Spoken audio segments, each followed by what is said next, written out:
शोधायला जाते. कन्या सासुराशी जाये मागे परतोनी पाहे.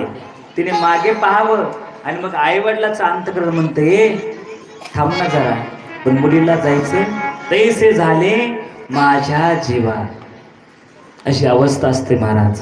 3 मुली झाल्या कोणाला?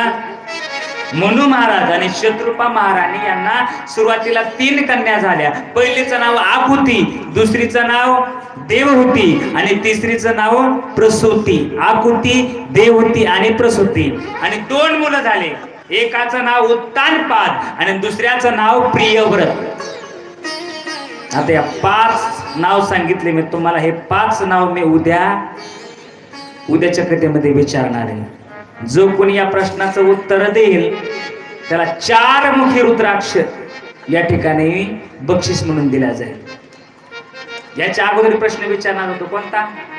4 सूत्र सांगितले शुकदेवांनी राजा परीक्षितीला. त्या प्रश्नाचं उत्तर देणारी आमची माता माऊली कुणीही असू द्या, 4 मुखी रुद्राक्ष त्याचं महत्व मी नंतर. 4 मुखी रुद्राक्षाचं महत्व काय आहे, रुद्राक्ष कसा ओळखावा पुढे सांगेल. भगवान शंकरजीच्या चरित्रामध्ये, सत्यचरित्रामध्ये सांगेल. त्याला 4 मुखी रुद्राक्ष. 2 प्रश्न विचारणार.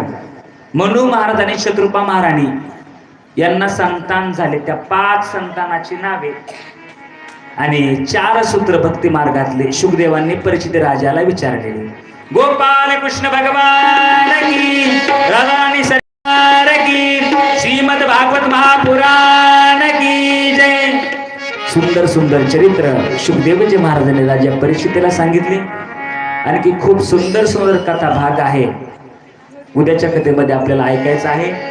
सुंदर सुंदर सती मातेचं चरित्र, आकुतीचं चरित्र, देवहूतीचं चरित्र, त्यानंतर ध्रुव बाळाची कथा आपल्याला उद्याच्या कथेमध्ये श्रवण करायची आहे. सुंदर सुंदर कथा भाग या श्रीमद भागवतामध्ये शुकदेवांनी राजा परीक्षितीला सांगितलाय. त्या सुंदर सुंदर गोड गोड कथा आपल्याला उद्याच्या कथेमध्ये ऐकायच्या आहेत. उद्या बरोबर 11:15 वाजता या ठिकाणी सर्व माता माऊल्यांनी येऊन बसायचे. मी आज सांगून गेलो, श्रोता कोणाला म्हणायचं, श्रोता कोणाला म्हणायचं आणि श्रोता कोणाला म्हणायचं.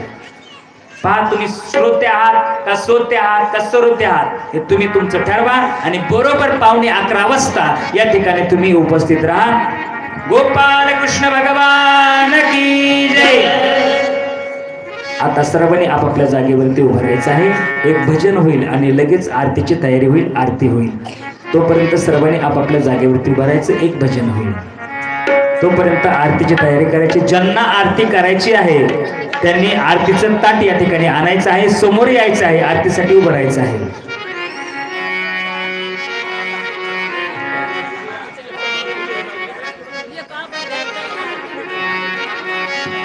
भजन गोविंद गोविंद